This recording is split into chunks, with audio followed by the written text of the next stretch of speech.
contento de estar con ustedes y queremos compartir esta palabra en 2 Corintios 2:14 en adelante. Dice así la palabra del Señor en el nombre de nuestro Señor Jesucristo.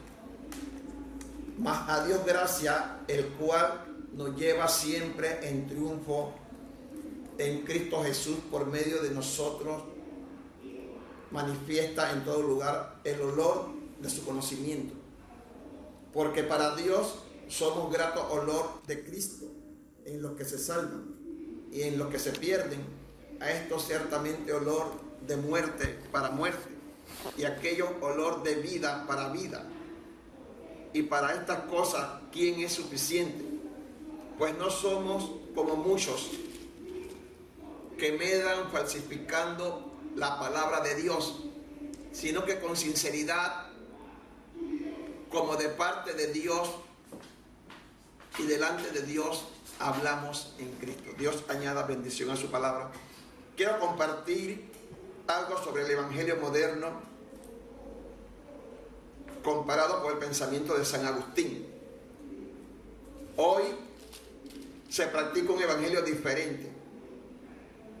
Cuando los gálatas habían sucumbido ante los judaizantes, el apóstol Pablo les recrimina que habían comenzado en el espíritu y habían terminado en la carne. Y les dijo, no es que hay otro evangelio, sino hay quienes lo corrompen. El apóstol Pablo habla de la insuficiencia humana en cuanto al conocimiento de Cristo, y se traduce la palabra medra, que significa crecer, prosperar, pero la asocia a la falsificación de la palabra de Dios, que no es predicada con sinceridad. Cuando hablamos de San Agustín y vemos el pensamiento de lo que muchos teólogos liberales hablan del aporte al pensamiento que hizo San Agustín. Bueno, para ver esos pensamientos tenemos que leer el libro de la Ciudad de Dios, que ya lo he comenzado a hojear. Pero una de las cosas que me llama la atención de San Agustín es que él enseña que no hay tal milenio físico, literal, donde Cristo viene a reinar cuando venga por segunda vez en gloria, sino que ya estamos en el reino. Que el milenio se cumple en mandamientos que ellos llaman sacramentos, mandamientos santos, como el bautismo, como la Santa Cena. Dice que el milenio se cumple en la iglesia, en sus oficios y sacramentos. Pero cuando vemos el bautismo y vemos la Santa Cena, si vemos el bautismo, el apóstol Pablo dice que nosotros somos sepultados juntamente con Cristo y resucitamos en novedad de vida. Tiene que ver con la conversión y una aceptación pública que somos creyentes. Cuando vemos la Santa Cena, es un recordatorio de la muerte del Señor. Amén. Aunque dice que no tomará más el jugo de la vid hasta que no se cumpla en el reino de Dios. Pero eso no tiene ninguna asociación al milenio de que habla la Biblia. Y que el profeta Zacarías dice literalmente que el Señor pone sus pies en el monte de los olivos, y es que este monte se abre y se crea un nuevo panorámica geográfico. ¿Ves? Entonces, San Agustín en su libro dice que la ciudad de Dios, hay los que están dentro de esa ciudad, Dios, nadie lo puede arrebatar de la mano. O sea, que los que son creyentes son porque ya Dios determinó que el que está en la ciudad de Dios, nadie lo puede arrebatar de su mano. Este es el pensamiento que coge Calvino, que ya Dios predeterminó quién es salvo y quién es condenado. Pero en el pensamiento apostólico vemos que Cristo dice: id y predicar el evangelio, y todo aquel que creyere y fuere bautizado será salvo, y el que no será condenado. en este pensamiento está que si usted vive para Dios, eso no tiene ningún efecto en Dios porque ya tú estás salvo. Y si vives impíamente siendo cristiano, eso tampoco tiene un efecto porque Dios no evalúa eso. Porque ya tú vas a ser salvo.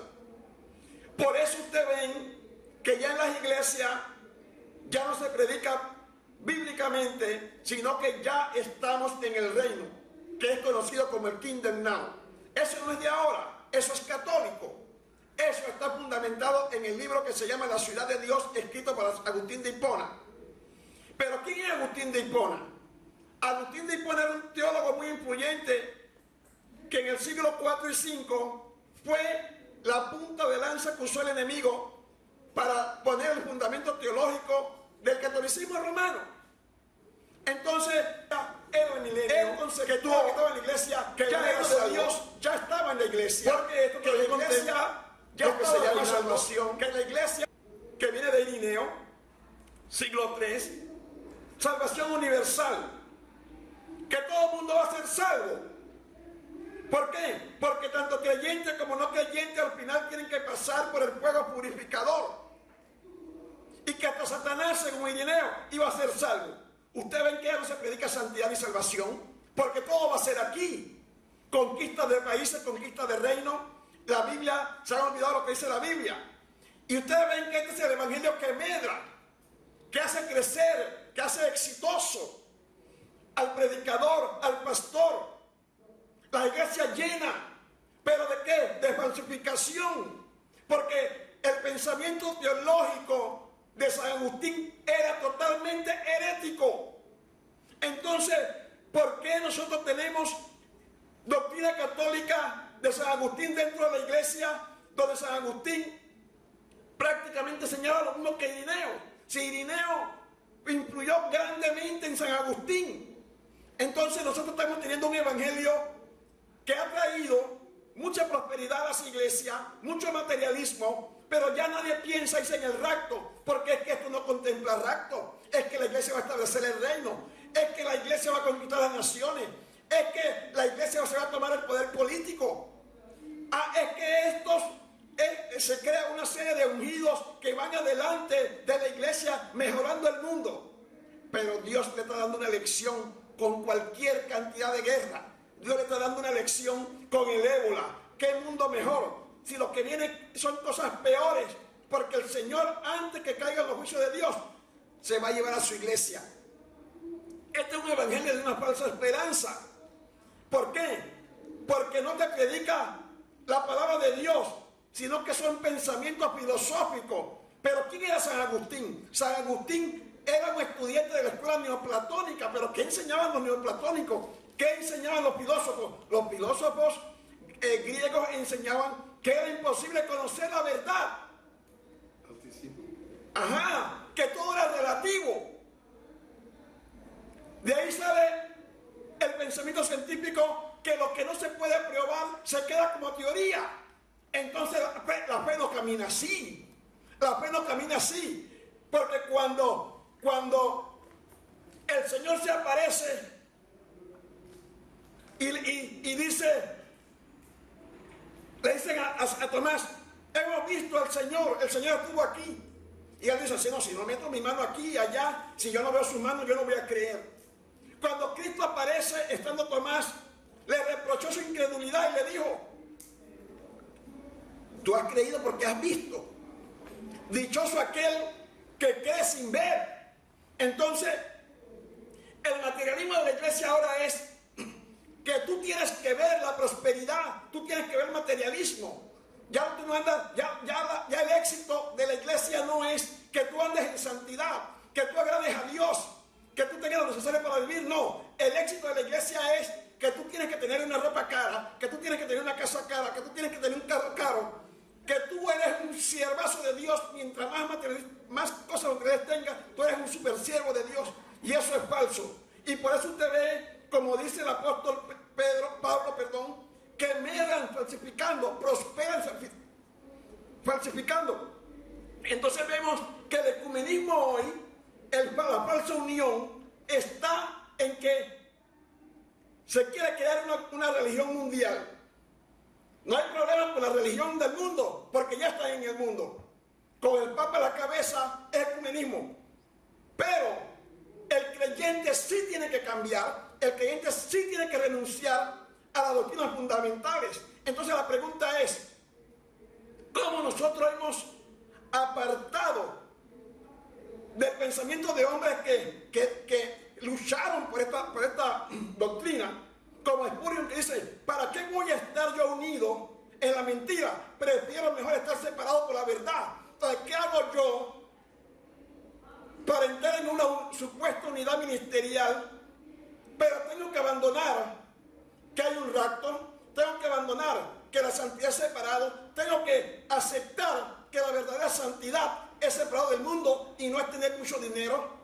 Entonces, hay que renunciar a tantas cosas fundamentales para poder entrar en estas danzas de millones que se están dando en la iglesia. La pregunta es, y que el hombre es suficiente, porque es que San Agustín dice que la iglesia tiene que ser riquísima, que la iglesia tiene que tener influencia en la vida de las demás personas, en las masas, tener influencia en la vida personal de la gente, tener influencia en la vida y salvación de la gente. Entonces, por eso es que hoy se está predicando mucha filosofía de manipulación de masa. Se está predicando que tú tienes que sacar el campeón que hay en ti. Todo eso es filosofía y no pensamientos filosóficos mundanos, de brujos, de metafísicos, que tú tienes Dios adentro. Nosotros no tenemos a Dios adentro. Eso es falso. Nosotros no tenemos a Dios adentro.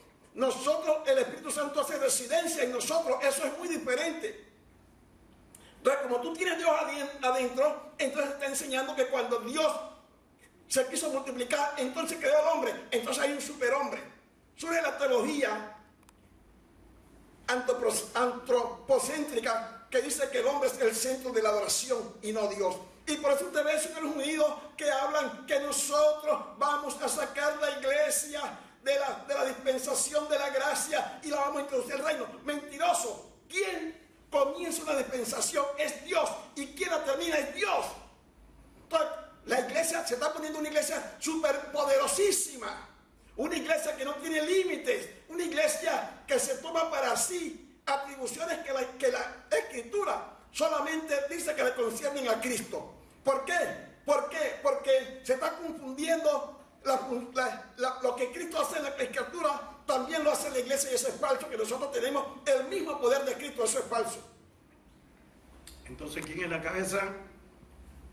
Los superungidos son la cabeza. Son la cabeza. Entonces, Cristo no es la cabeza, como dijo el apóstol Pablo. Cristo es la cabeza, es el director, es el jefe, el comandante. Él es el que pone las pautas, Él es el que dirige la iglesia. Gloria al nombre del Señor. No son los superungidos. Dios unge a los ungidos y los ungidos le hacen los mandados a Dios. Son siervos de Dios, son servidores de Dios. Yo acepto y creo que hay hombres ungidos y mujeres ungidas de Dios, que Dios lo usa como un instrumento para su gloria y un instrumento para su honra, pero en realidad ellos no mandan a Dios. Dios no es el siervo de estas personas, sino que al contrario, los que están en el ministerio, Dios lo llamó de la nada, lo instituyó, y ellos vienen a servirle al Señor y no el Señor a servirle a ellos, porque entonces se cambia la nomenclatura, se cambia el orden. El que es Señor viene a ser siervo y los que son siervos vienen a ser señores.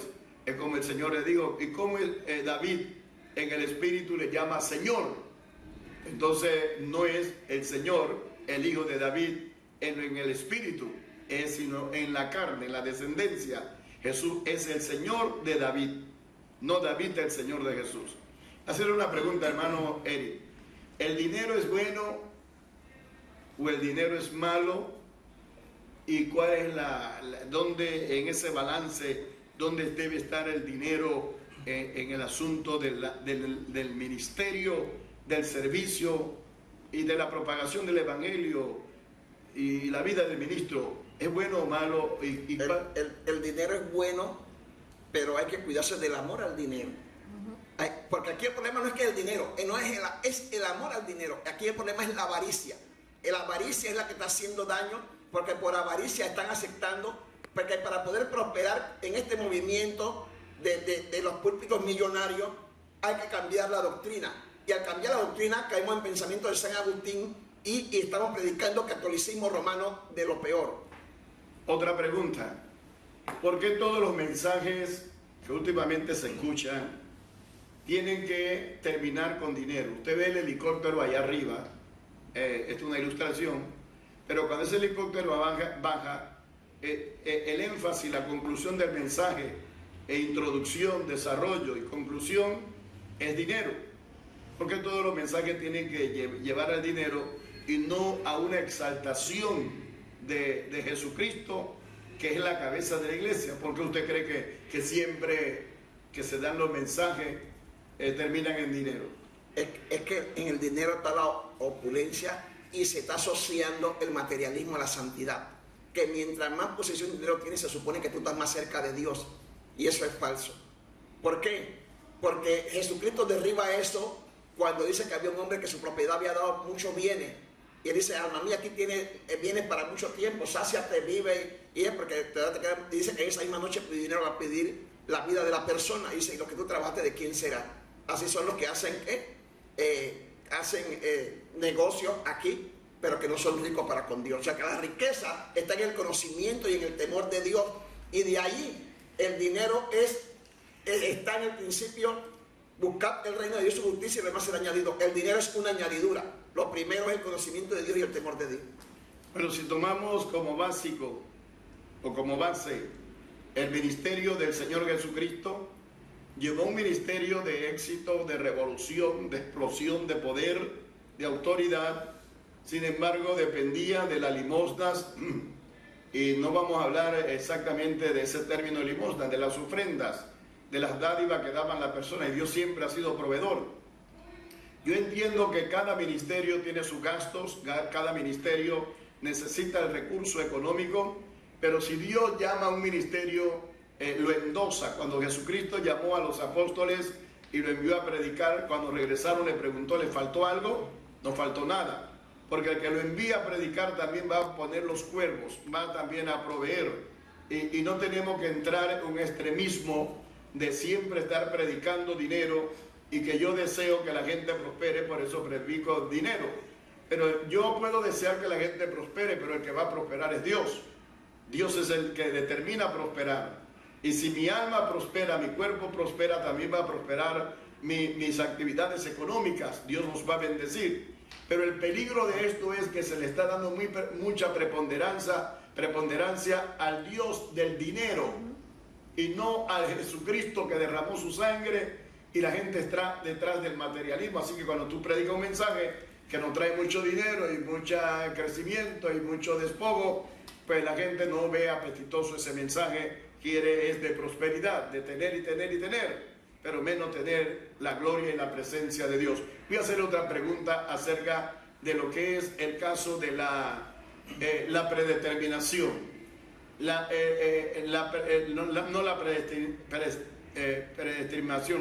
La predestinación, que se concibe como la predestinación de que aquellos que ya están predestinados para ser salvos y como que no se puede hacer más nada, se van a salvar como quieran. ¿Qué concepto? La predestinación surge con San Agustín, no con Calvino. Es un error pensar, porque Calvino está recogiendo pensamientos de San Agustín. San Agustín en su libro La ciudad de Dios dice que los que están en la ciudad no serán arrebatados de las manos de Dios. Pero entonces, ¿para qué hay la gran comisión? Entonces, si ya hay unos perdidos y otros salvados de antemano, ¿para qué se predica entonces? Yo no le hallo sentido a eso. Entonces, ¿para qué se predica si ya estamos salvados? Entonces, por eso usted ve que ya no se predica se predica contra el pecado. Porque es que en la teología de San Agustín no se contempla predicación para el pecado, porque ya tú estás en la ciudad de Dios. Y en la ciudad de Dios la comparan con la Nueva Jerusalén, donde los perros y los inútiles estarán afuera. Pero esa es una falsa Nueva Jerusalén católica, donde están todos los que han tenido un evangelio propio de ellos según el pensamiento de este hombre llamado San Agustín, que era un filósofo enseñado de la escuela neoplatónica. Entonces se está poniendo a la iglesia como que es la Nueva Jerusalén, porque esa era la comparación que San Agustín hacía.